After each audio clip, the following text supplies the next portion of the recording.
তাই কি মনে হচ্ছে সজলবাবু বলুন তো? আমি তারপরে শুভম আপনার কাছে আসছি। সজলবাবু তাই মানে মণিশঙ্করবাবু যা যা বললেন, এত কঠিন একটা পরিস্থিতি কি সরকারের মাথা হারিয়ে ফেলেছেন? কোন দিক সাম রাখবে না কুল রাখবে?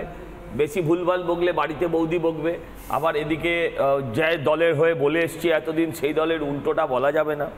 একটা অদ্ভুত পরিস্থিতি। বেচারাদের অবস্থা আমি বুঝি, এটা নিয়ে আমি বিশেষ কথা বলবো না। সরকারের নীতি হচ্ছে একদিকে অপরাজিতা বিল, আর একদিকে 21টা উকিল। এটা হচ্ছে আজকের সরকারের নীতি। আমার পরিষ্কার কথা হচ্ছে যে আপনি বলেছেন যাদের পদত্যাগ চাইছে পদত্যাগের কিছু নির্দিষ্ট কারণ থাকতে পারে। আপনি বলুন তো কোন কারণে যাকে আপনারা সুপার করছিলেন, হ্যাঁ, একটা মেডিকেল কলেজ থেকে সরিয়ে আরেকটা মেডিকেল কলেজের, তাকে রাতারাতি আপনারা পুলিশের নোটিশ পাঠিয়ে দিয়েছিলেন? এই অভিক দে এবং ওই আরেকটা কি নাম আছে, অভিক দে আরেকটা কি নাম, বিরূপাক্ষ, ওরে বাবা, হ্যাঁ, এই যে সমস্ত মাল এদেরকে সাসপেন্ড করেছেন কোন প্রসিডিওরের মধ্যে? আমি কিন্তু সবাই, আমি বলছি আইনের কথাই বলছি দাদা, আপনার সঙ্গে কথা বলিনি।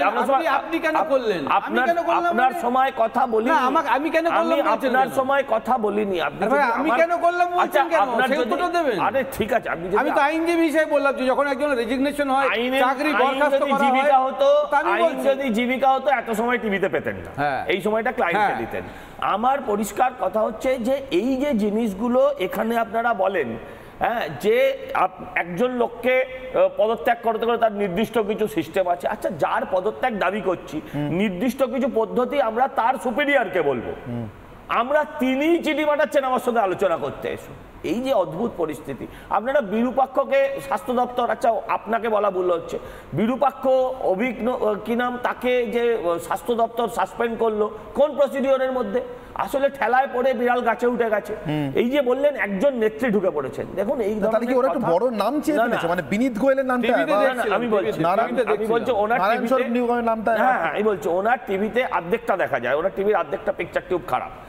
এর পরবর্তীকাল, কারণ ওখানে আমাদের যে নেত্রী তিনি যাচ্ছিলেন আমাদের পার্টি অফিসটা, সেন্ট্রাল পার্টি অফিসটা ওর ভেতর গাই একদম, তিনি সেখানে যাচ্ছিলেন এবং ডাক্তাররা ব্যাপারটা ভুল বুঝেছিলেন এবং ডাক্তাররা পরবর্তীকালে সেই ভুলটা স্বীকার করেছেন বলেও আমার কাছে ইনফরমেশন আছে এবং সম্ভবত সেটাও টিভিতে টেলিকাস্ট হয়েছে। আমরা ওগুলোর মধ্যে যাচ্ছি কেন? কোন দল কোন মত, যে যাবে অন্য দলের লোক সে তো গো এক স্লোগান শুনে চলে আসছে, হয়ে গেল। আমার প্রশ্ন হচ্ছে পরিষ্কার, প্রথম আপনি বললেন এটা কপিল সিবাল তিনি আদালতকে গুমরাহ করেছেন, বলেছেন যে এই জুনিয়র ডাক্তাররা ছাড়া হাসপাতাল অচল। সারা পশ্চিমবঙ্গে মাত্র 7,500 জুনিয়র ডাক্তার আছে, পিজিটি এবং ইন্টার্ন মিলে 7,500, ঠিক বললে যদি বললাম ওই ডাক্তারবাবু আবার ঠিক করে দেবেন। আর প্রায় 85,000-এর বেশি সিনিয়র ডাক্তার আছে।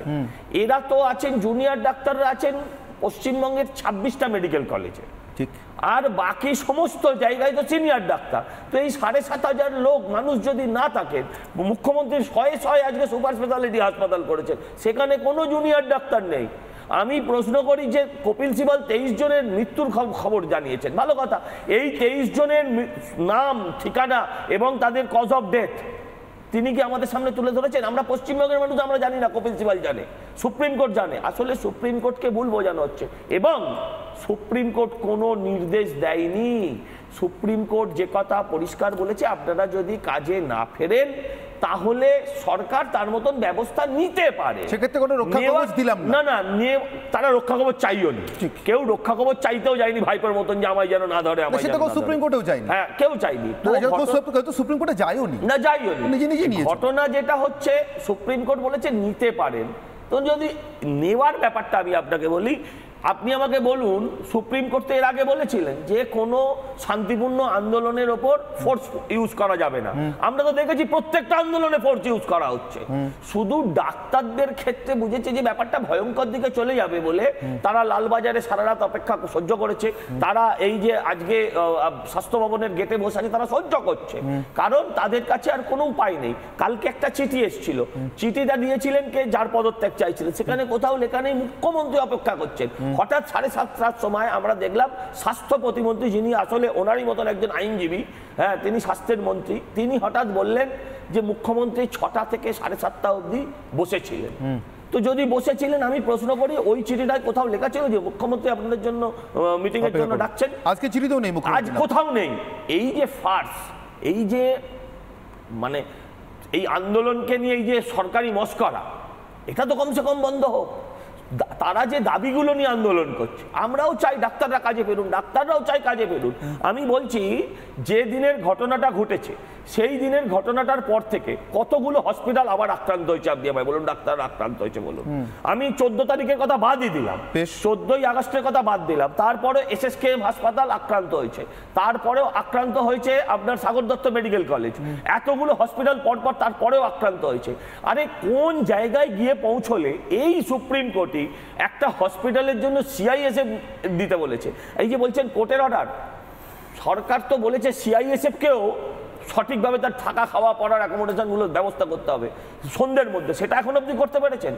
এগুলো সমস্তটাই মিথ্যাচার করছেন। যত তাড়াতাড়ি এদেরকে সরিয়ে দেবেন মুখ্যমন্ত্রী তত ভালো। আর উৎসবে ফিরুন, উৎসব তো হবে, আমরা তো চাই বাংলার মানুষ, যদি বাংলার মানুষ উৎসব মানে উনি যদি উৎসব চান যে বাংলার মানুষ উৎসবে ফিরুক, তাহলে একটাই রাস্তা, এই সন্ধ্যেবেলা পদত্যাগ করুন, দেখুন সারা রাত ধরে এখনই উৎসব শুরু হয়ে যাবে, দুর্গাপুজোর থেকে বেশি উৎসব হবে। আর পুজোয় ফিরুন, কেন বলছে জানেন?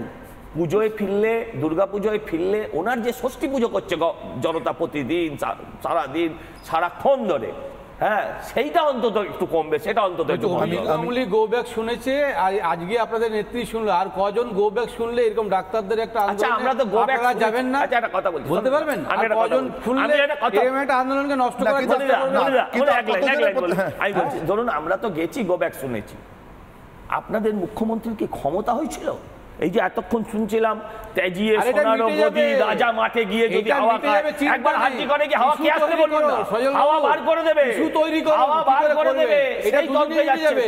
আপনাকে আমি বলছি মুখ্যমন্ত্রীকে বলুন, মিটে যাবে, মুখ্যমন্ত্রীকে বলুন, ইস্যু তৈরি করুন, মুখ্যমন্ত্রীকে বলুন, মুখ্যমন্ত্রীকে বলুন একবার গিয়ে স্বাস্থ্য ভবনে হাওয়াটা কে আসছে, বলছি স্বাস্থ্য ভবনের সামনে গিয়ে হাওয়া কে আসছে, বিজেপি উঠে যাওয়ার চেষ্টা করবেন না, সেই বিজেপি ইস্যু তৈরি করুন, এটা দুজনে মিটে যাবে, আবার মিটে যাবে। তো আমি আপনাকে যেটা বলছি, আপনার যদি ক্ষমতা থাকে মুখ্যমন্ত্রীকে বলুন, আমরা জানি তো, মুখ্যমন্ত্রীকে বলুন যে একবার গিয়ে স্বাস্থ্য ভবনের সামনে হাওয়াটা কে আসছে, হাওয়া গরম আছে, একবার গিয়ে কে আসতে বলুন। লোকগুলো কোনো বিজেপি লোক নয়। আমি ডক্টর শুভম সরকারের কাছে যাব।